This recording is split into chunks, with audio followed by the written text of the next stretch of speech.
Hey guys, welcome back for another read aloud of Because of Winn-Dixie by Katie Camillo. We're on chapter 9.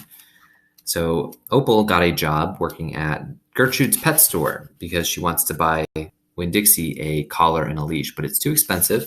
So she asks if she can work there to pay it off. And the store owner, or the man who works there, Otis, eventually agrees because Winn-Dixie is okay with being around Gertrude the parrot. Also, Opal makes another friend, somebody she at first thought she could never be friends with, Sweetie Pie Thomas. She's only 5 years old, and at first Opal thought she was just kind of a baby because she's so young. But Sweetie Pie invites her to her birthday party, and Opal feels good about this. And she's feeling pretty good about her life. She has a job, she feels like she has friends, and she's just happy. So I wonder if that's going to continue, right? We know stories typically have some problems along the way.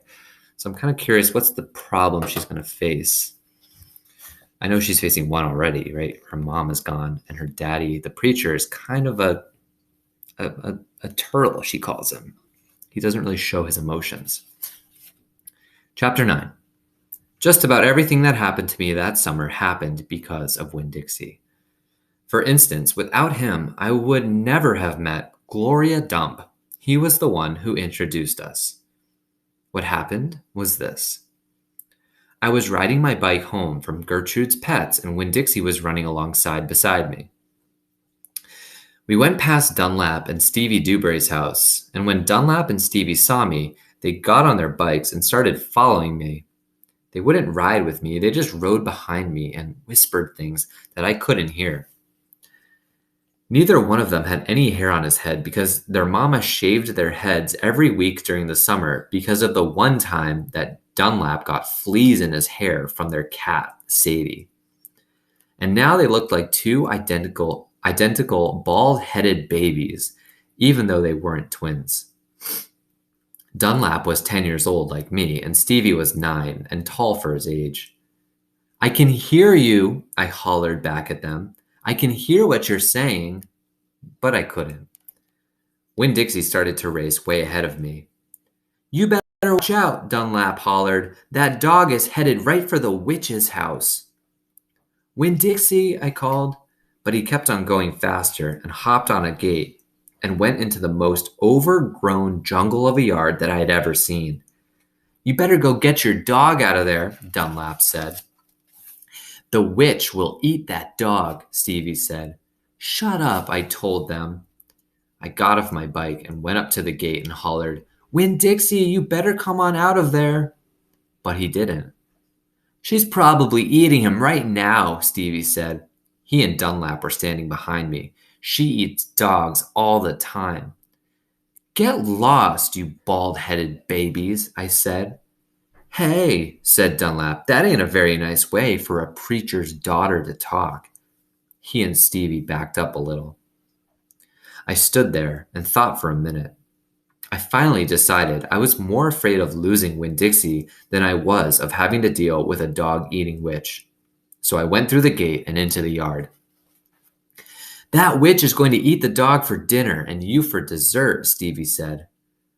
Well, we'll tell the preacher what happened to you, Dunlap shouted after me. By then, I was deep in the jungle. There was every kind of thing growing everywhere. There were flowers and vegetables and trees and vines. Winn-Dixie, I said.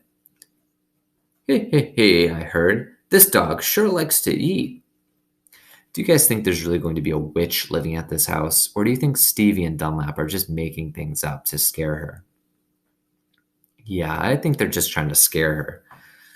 I went around a really big tree, all covered in moss, and there was Winn-Dixie. He was eating something right out of the witch's hand. She looked up at me.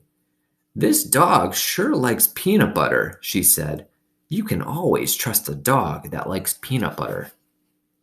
She was old, with crinkly brown skin. She had on a big floppy hat with flowers all over it. And she didn't have any teeth. But she didn't look like a witch. She looked nice. And Winn-Dixie liked her, I could tell.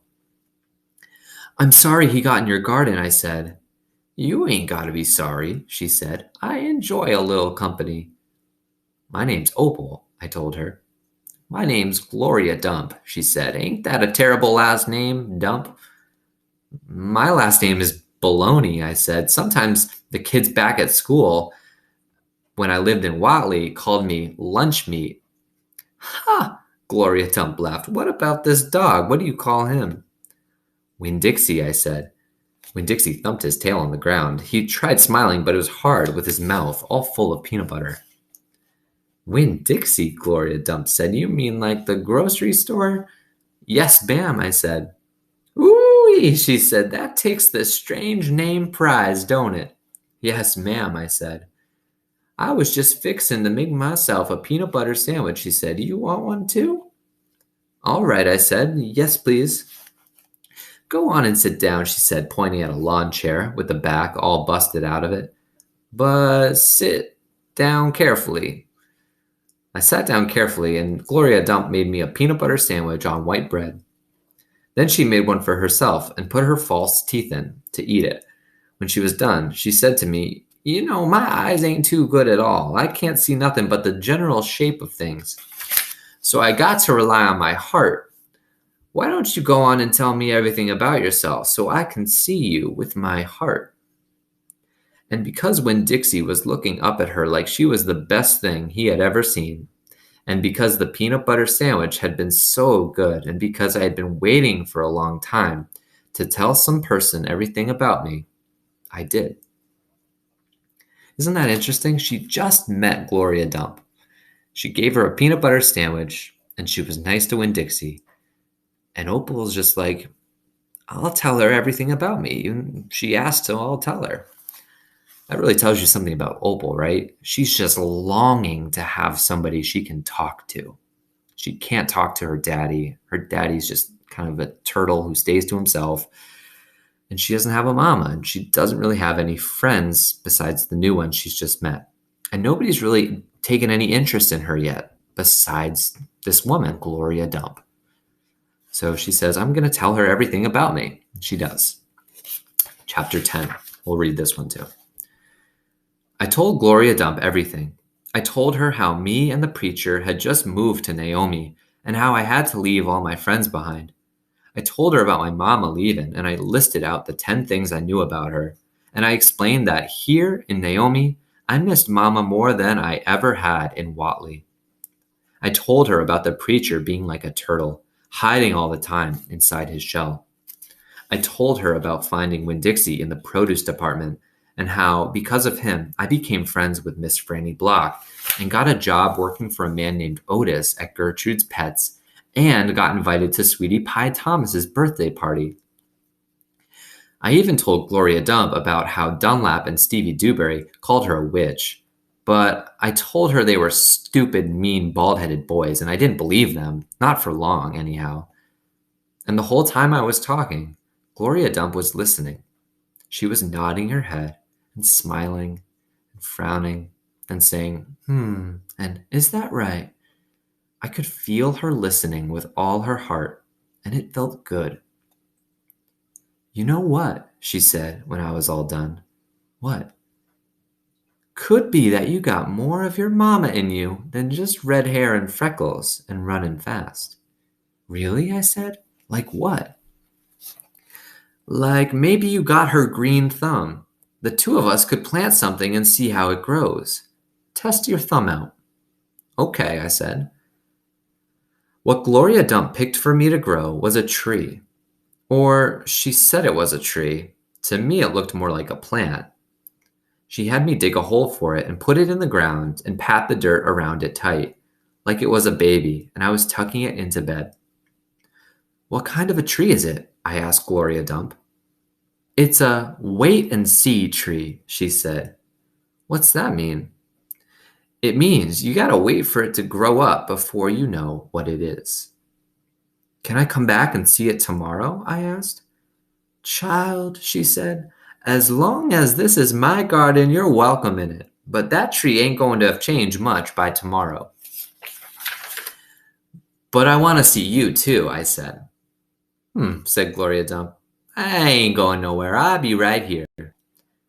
I woke Winn-Dixie up then. He had peanut butter in his whiskers, and he kept yawning and stretching. He licked Gloria Dump's hand before we left, and I thanked her. That night, when the preacher was tucking me into bed, I told him how I got a job at Gertrude's Pets, and I told him all about making friends with Miss Franny Block and getting invited to Sweetie Pie's party, and I told him about meeting Gloria Dump. Winn-Dixie lay on the floor waiting for the preacher to leave so he could hop up on the bed like he always did. When I was done talking, the preacher kissed me goodnight, and then he leaned way over and gave Winn-Dixie a kiss too, right on top of his head. You can go ahead and get up there now, he said to Winn-Dixie. Winn-Dixie looked at the preacher. He didn't smile at him, but he opened his mouth wide like he was laughing. Like the preacher had just told him the funniest joke in the world. And this is what amazed me the most. The preacher laughed back. Winn-Dixie hopped up on the bed, and the preacher got up and turned out the light. I leaned over and kissed Winn-Dixie too, right on the nose, but he didn't notice. He was already asleep and snoring. Chapter 11. I like what the author does, Kate DiCamillo, what she does in that chapter. She kind of purposely puts that chapter in to kind of summarize what's happened so far in the story. Did you notice that? The way that Opal retells everything that's happened so far in her life to Gloria Dump kind of helps the reader, us, to just remember everything that's gone on so far. I love that she does that right in the middle of the book. So we're about halfway through already. A lot's already taken place. So it's nice that she reminded us of everything that happened. All right. I'll see you for chapter 11 next time.